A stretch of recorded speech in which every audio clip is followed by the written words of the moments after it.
Have you ever wondered how high the Everest really is? It's a question that might have crossed your mind as you gazed at images of the world's highest peak, shrouded in clouds and etched against the sky. The answer, quite literally, is up in the air. Everest is an enigma, a towering mystery that continues to grow. Yes, you heard it right. Mount Everest is still growing. Each year, the colossal mountain adds about 1/4 of an inch to its height due to the tectonic activity. The Indian plate is moving northward and pushing up the Eurasian plate, forcing Everest's summit to reach even higher into the sky. But let's rewind a bit. How did we even come to know the height of Everest? The mountain was first measured in the mid-19th century during the Great Trigonometrical Survey of India. Back then, it was found to be 29,002 feet tall. It was named after Sir George Everest, the Surveyor General of India, who ironically never saw the mountain himself. Fast forward to the 20th century, and we have a new measurement, 29,028 feet. This measurement was accepted as the official height for more than 60 years. But the story doesn't end there. Technology advanced, and with it, our ability to measure Everest with greater accuracy. In the early 21st century, a GPS device placed on the summit recorded the height as 29,035 feet. But wait, there's more. Just last year, China and Nepal, the two countries that Everest straddles, agreed on a new height. They announced that Everest is now 29,031.7 feet tall. This figure factored in not just the rock height, but also the snow and ice that covers the peak. So Everest continues to be a marvel. Its height an ever-changing number that reflects our evolving understanding of this majestic peak. It's a testament to the dynamism of our planet, a reminder of its constant subtle shifts and changes. So next time someone asks you about the height of Everest, you can tell them it's a moving target. But do you know what makes Everest so irresistible, yet so deadly? Everest, the highest peak on Earth, has long been an irresistible magnet for mountaineers, a symbol of ultimate achievement. It's a challenge that pushes climbers to their very limits, testing their endurance, strength, and resolve. However, this allure comes with a hefty price tag: danger. Despite the risks, thousands have attempted the perilous journey to the top. It's estimated that over 4,000 climbers have reached the summit since the first successful ascent in 1953. However, the mountain also claims lives. It's a sobering fact that for every 10 climbers who've made it to the summit, one has died trying. The risks are manifold. Avalanches, falls, exposure, and altitude sickness are just some of the hazards that climbers face. But perhaps the most infamous of Everest's dangers is the death zone, the area above 8,000 meters where the air is so thin that the human body starts to shut down. In the death zone, every breath is a struggle. The lack of oxygen can cause severe altitude sickness, leading to confusion, hallucinations, and even death. The body's cells start to die, the brain swells, and climbers can succumb to a condition known as cerebral edema. Despite supplemental oxygen, the body simply can't function properly at these extreme heights. This is the deadly allure of Everest. It's a mountain that demands respect, a mountain that holds the power of life and death over those who dare to climb it. It's a mountain that tests not just physical strength, but mental toughness and the sheer force of human will. And yet, despite the dangers, year after year, climbers from all over the world are drawn to its icy slopes, lured by the promise of standing on top of the world, of achieving the seemingly impossible. So Everest is not just a mountain, it's a test of human endurance and will. The allure is powerful, the risks are high, and the rewards for those who succeed are beyond measure. Who were the first to conquer this mighty mountain? In the heart of the Himalayas stands the towering Everest, an enigma that has captivated and challenged adventurers for generations.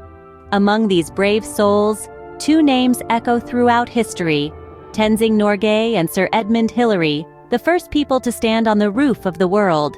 Tenzing Norgay, a native of Nepal, had a deep understanding and respect for the mighty Everest. He was an experienced mountaineer, having participated in various expeditions that aimed for the summit. Yet the peak had always eluded him. Norgay was a humble Sherpa guide, but his heart was full of the courage of a lion. On the other hand, we have Sir Edmund Hillary, a New Zealand beekeeper with a passion for mountaineering. His love for heights was as immense as the mountains he sought to conquer. A man of resilience and determination, Hillary was relentless in his pursuit of the summit. Their paths crossed in 1953, and together they undertook the formidable task of conquering Everest. Their journey was fraught with peril, but their shared dream and unwavering resolve carried them forward. They battled the elements, defied the odds, and on May 29th, they etched their names in history. Their victory was not just about reaching the summit, it was about human spirit and determination. It was about breaking barriers and redefining what was considered possible. It was about respect for the mountain and for the strength within themselves. Their accomplishment was a beacon, guiding future mountaineers towards their own dreams. It was a testament to the power of teamwork and the indomitable human spirit. It was a journey that inspired countless others to dare, to dream, and to conquer.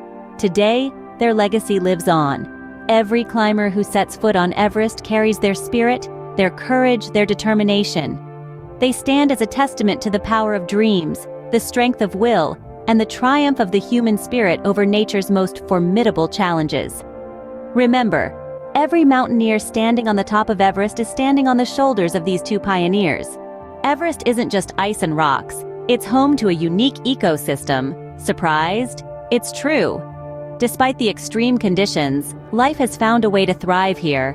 Let's delve into the natural wonders that Everest has to offer. Imagine this: icy winds howling, temperatures dropping to -40 degrees Fahrenheit, and the air thin enough to make every breath a struggle.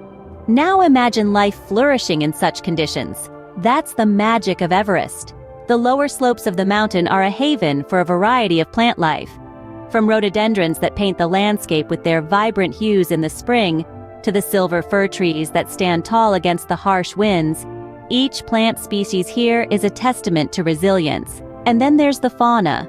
The region is home to elusive snow leopards, majestic Himalayan tahr, and the ever-resilient yak, among others. These creatures have adapted to survive in the harsh conditions, with thick furs to ward off the cold, and large lungs to breathe in the thin air. Among the birds, there's the bar-headed goose, which undertakes one of the most challenging migrations on Earth, flying over the Everest to reach its breeding grounds. And let's not forget the Himalayan jumping spider, a tiny creature that lives at higher altitudes than any other known spider, right up there in the death zone of Everest. Life at Everest is not just about survival, it's about thriving against the odds.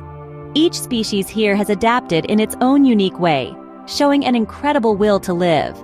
The flora and fauna of Everest are a testament to the wonders of evolution and the relentless spirit of life.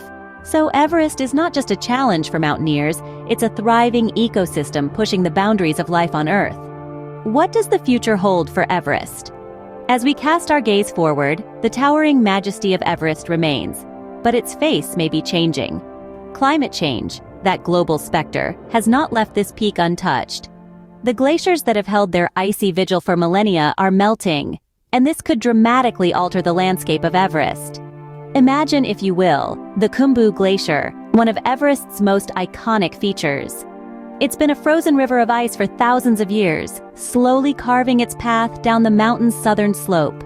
Now, however, it's receding at an alarming rate. This isn't just a change in scenery, it could potentially make climbing Everest more dangerous, as the melting ice reveals more of the treacherous rock beneath. Then there's the matter of Everest's base camps. These are vital waypoints for climbers, providing much-needed rest and resupply. Yet, these camps are located on glaciers, and as those glaciers melt, the camps could become unstable. But it's not all doom and gloom. There are ongoing efforts to preserve and protect the Everest region. From local communities to global organizations, people are rallying around this mountain, recognizing its importance not just as a climbing destination, but as a vital ecosystem and a symbol of our planet's natural beauty. There are initiatives to reduce the carbon footprint of Everest expeditions, to clean up the waste left by climbers, and to promote sustainable tourism in the area. There's even talk of using technology, like drones, to monitor glacial melt and to help plan safer climbing routes. The future of Everest may be uncertain, but it's clear that there's a will to protect it. And it's not just about preserving a mountain, but also the unique culture and biodiversity that it supports. So, Everest is not just a mountain of the past, it's a challenge for the future. And it's up to us to ensure that its beauty and majesty endure for generations to come.